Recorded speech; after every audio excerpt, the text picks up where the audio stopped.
बर' आरो ट्राइबेलफोरनि जारिमिनखौ बिथा खालामनानैसो आसामाव डिलिमिटेशनखौ दानांगौ डिफेन बर'। एबसुनि दैदेननायाव दिनै बर'नि माहारियारि आफादफोर आरो राजनिथि हान्जानि दैदेनगिरिफोरखौ लानानै आसामनि चिफ इलेक्टरेल अफिसार मुस्रि अनुराग गयेलनि गेजेरजों मानगोनां भारतनि चिफ कमिशनार मुस्रि राजीव कुमार आइएसनो बर' हारिनि जानानै खौसेयै गोसोखां बिलाइ गथायो। बिटिआर सिंनि मोनद' एमएलए समस्तिफोरखौ लानानै बिटिआरनि सिङाव उदालगुरि लकसभा समस्ति दानाय। बिटिआरनि सिङाव थानाय एमएलए समस्तिफोरनि गं 10 नि बांसिन समस्तिफोरखौ एसटि खालामनाय आरो बर' आरो ट्राइबेल सुबुं थानाय एमएलए समस्तिखौ बोखावफ्लेया लाबानो आगु जेरै दंमोन बिदिनो लाखिफिननाय दाबिफोरखौ लानानैनो दिनैनि गोसोखां बिलाइखौ इसिआइनो गथायो। लोगोसे आसामनि गिबि मन्त्रि मानगोनां डक्टर हिमन्त बिश्व शर्मानिसिमबो पिएस मुस्रि पिपि पाटगारियानि आखायाव गोसोखां बिलाइ गथायो। गोसोखां बिलाइ गथायनायाव मिरु एबसुनिफ्राय फारियै मानाव गेदेर आफादगिरि मुस्रि दिफेन बर', बोसोनगिरि खुंख्रा सरगयारि, लोगो आफादगिरि खोरोमदाव औवारि, रोमदोन बसुमतारी, गाहाय नेहाथारि खनीन्द्र बसुमतारी, लोगो गाहाय नेहाथारि दिनेश ब्रह्म, नेहाथारि आनन्द दैमारी, बुंथिगिरि अबिद नार्जारी, सुबुं फोनांजाब नेहाथारि लहित चन्द्र बर', बर' थुनलाइ आफादनिफ्राय फारियै लेङाइ आफादगिरि सीताराम बसुमतारी, गाहाय नेहाथारि नीलकान्त सरगयारि, आफादनिफ्राय फारियै आफादगिरि दिपाली नार्जारी, लेङाइ आफादगिरि फुलनि ब्रह्म, आलारि ब्रह्म, सुचिता बसुमतारी, दुलाराय बर' हारिमु आफादनिफ्राय फारियै आफादगिरि बिजुएल नेलसन दैमारी, सुखुराम बर', अल बड' प्राइमारि टिचार एस'सिएशन आसामनिफ्राय फारियै लोगो गाहाय नेहाथारि जाफुं नार्जारी, लेङाइ आफादगिरि रथिन्द्र बसुमतारी, बड' इयुथ राइटार फार्मनिफ्राय फारियै आफादगिरि मिथु बर', गाहाय नेहाथारि लक्षिराम बसुमतारी,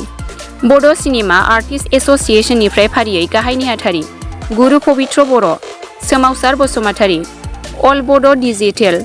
जार्नालिस्ट एस'सिएशननिफ्राय फारियै आफादगिरि हांगामा नार्जारी, गाहाय नेहाथारि राकेश रामसियारि, अल आसाम ट्राइबेल संघनिफ्राय फारियै नेहाथारि शुक्लेश्वर महिलारी, अफिस सेक्रेटारि सुर्य बर' इउपिपिएलनिफ्राय फारियै नेहाथारि अभिराम बसुमतारी, फैलाजे बरगयारिया बाहागो लायो। दुलाराय बर' फरायसा आफाद आरो बर' थुनलाइ आफाद, आइजो अनसाय आफाद, हारिमु आफाद आरो बर'नि गासै जिखिनि माहारियारि आफाद दङ दल संगठन आरो लोगोसेनो थांनाय 9 जुलाइआव बरमा कलेजनि अडिट'रियामाव जि सावरायनायाव बर'नि गासै माहारियारि आफादजों लोगोसे राजखान्थियारि हान्जा बिटिआरनि मोननै हान्जाया बाहागो लाफैदों। प्राय 15 दल संगठननि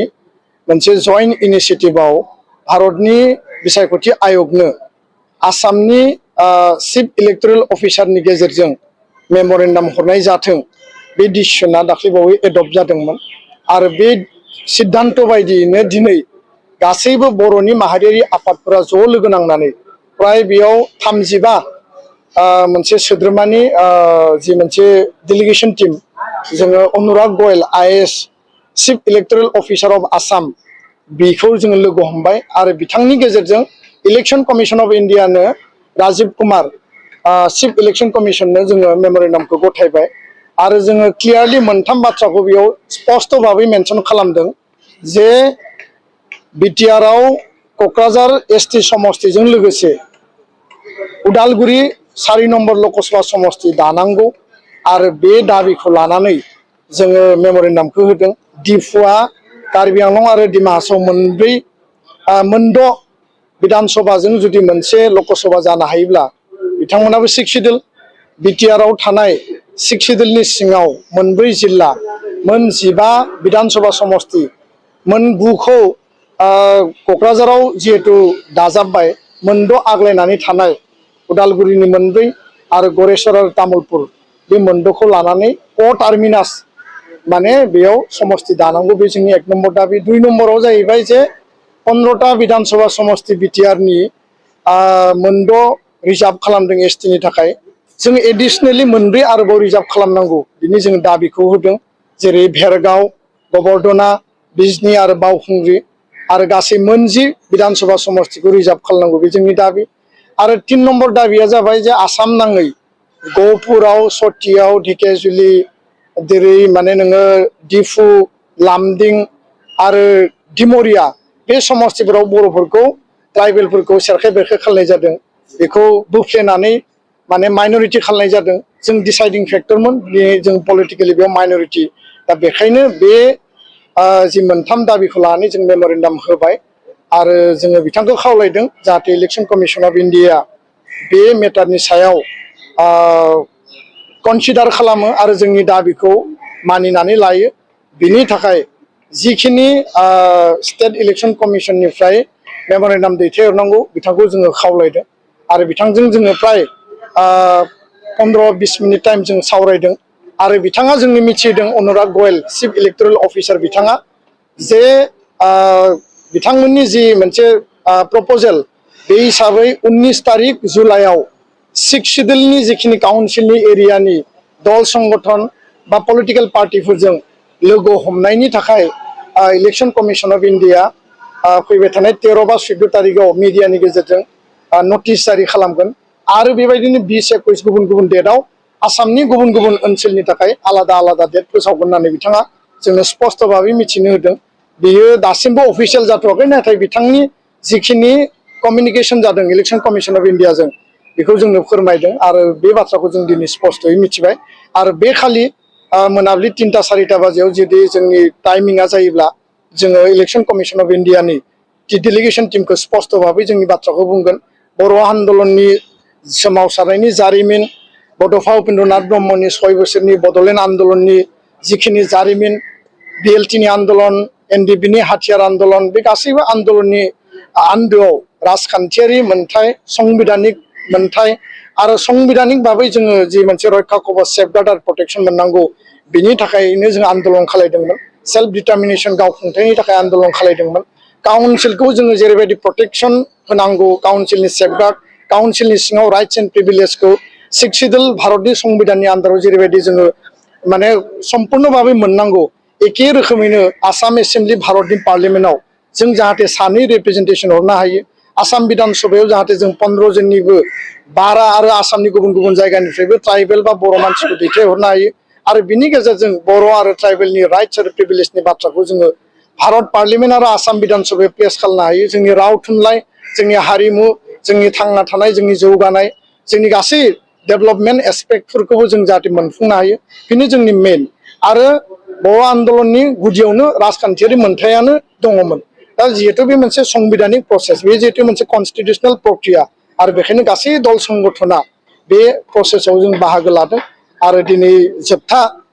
जोंनि अक्ट'मोन आरो जोङो जोंनि हाबाफारिखौ जों मावबाय। जोङो उननि समाव सावरायबावगोन गासै आफादफोरखौ लानानै आरो जोङो इलेक्शन कमिशन अफ इन्डियाखौ जेरैबायदि जों प्लेस खालामनांगौ डिमान्ड खालामनांगौ बिनि गासै हाबाफारिफोरखौ जोङो मावफुंगोन।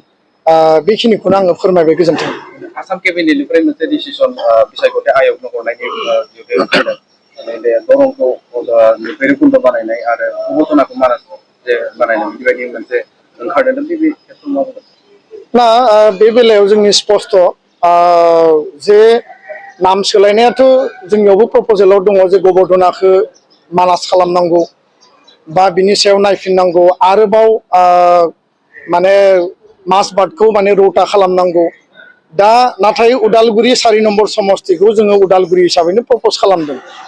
सिगांनि समावबो जों बेबायदिनो होबोदोंमोन। दा दिनै आसाम केबिनेटआ बर' दल संगठननि बा माहारि आफादफोरनि जि दाबि दावा जि मोनसे गणतान्त्रिक आवाज गणतान्त्रिक जि आन्दलन जोंनि जि माने सरकारखौ नारसिननाय इलेक्शन कमिशन अफ इन्डियासिम जोंनि जि आवाज बेखौ खोब सम्भब बिथांमोना खोनासंदों आरो खोनासंनानै भैरबकुन्द नामजों बिथांमोना दरंखौ सोलायनानै होदों। नाथाय नाम सोलायबानो बियो गासिबो माने जानानै फैया। जोंनि दाबिया जाबाय जे क टार्मिनास मोनद' माने बिधान सभाजों मोनसे लकसभा उदालगुरि जानांगौ। बेयाव दरं आरो उदालगुरि मिक्स खालामनानै 6 सिडिउल नन 6 सिडिउल बेखौ मिक्स खालायोबा बे जोंनि टटेल 6 सिडिउलनि जि स्पिरिट बिनि जि मर्यादा बेयो भाइलेसन जागोन। दा बेखायनो नाम सोलायबानो सम्पुर्ण जानानै फैया। बिथांमोना एसे जोंनि बाथ्राखौ खोनासंदों बिनि थाखाय धन्यबाद। खिन्थु बिथांमोना बेखिनि मावनानैल' गावनि दायित्वखौ माने एंगारोबा जानाय नङा। बिथांमोननि जि गुरु दायित्व जे जोंनो जे 6 सिडिउलनि मर्यादा आरो सेफगार्ड प्रटेक्शनखौ होनांगौ बे खामानिखौ मावनो थाखाय आं आसाम सरकार भारत सरकारखौबो आं खावलायबाय। गोजोन्थों। 9 जुलाइआव नोंथांमोना सावरायलायनानै मोनसे बिथांखि लाबाय आरो बिथांखि बायदियै दिनै बिसायख'थि आयगनि मोनसे मेम'रेन्डाम साबमिट खालामनो नंगौ दिनै बेयो जोबोद मोनसे मोजां हाबाफारि जादों। जोंनि बिसेसके माने उदालगुरि उदालगुरि जि मोनसे लकसभा समस्ति जों दाबि खालामदों नाथाय बेखौ जि सिभिल इलेक्सन कमिसनारनिफ्राय बिथांमोना माने दरं हिसाबै फोसावदों आरो बेनि सायाव जोंहा गोबां आपत्ति दङ आरो बेखौ लानानैनो थांनाय 9 जुलाइआव बरमायाव मोनसे गिदिर बर'फोरनि मोनसे मेल जादोंमोन आरो दिनै बेखौ बे थांखि लानानैनो जों दिनै आसामनि चिफ इलेक्सन कमिसनार बिथांखौ जों लोगो हमफैदों आरो लोगो हमनानै बेवहाय गासै मोन 15 जेनाखि बर'नि माहारि आफाद बर'नि राजखान्थि हान्जा दङ बिथांमोना ज' फैनानै जों बिथांनो गोसोखां बिलाइखौ जों गथायदों आरो जों बिथांनो मिथिहोदों स्पष्ट भाबै जे जोंनि जि दरं लकसभा समस्ति नामदि होदों बेखौ जोङो गनाया बिनि जायगायाव जोंनो उदालगुरि लकसभा समस्ति जानांगौ आरो लोगोसे बेखौ जोंहा जेनाखि बिटिआरनि जि मोनसे टार्मिनास जेनाखि समस्तिफोर दङ बेखौ लानानै बानायनांगौ बे जोंनि दाबि जों बेहाय ससियेल मिडिया बा निउस चेनेलफोराव आसाम केबिनेटआ मोनसे डिसिसन लानानै जे उदालगुरिखौ भैरबकुन्द खालामनायनि मोनसे रादाब फोसावबाय थादों बे समाव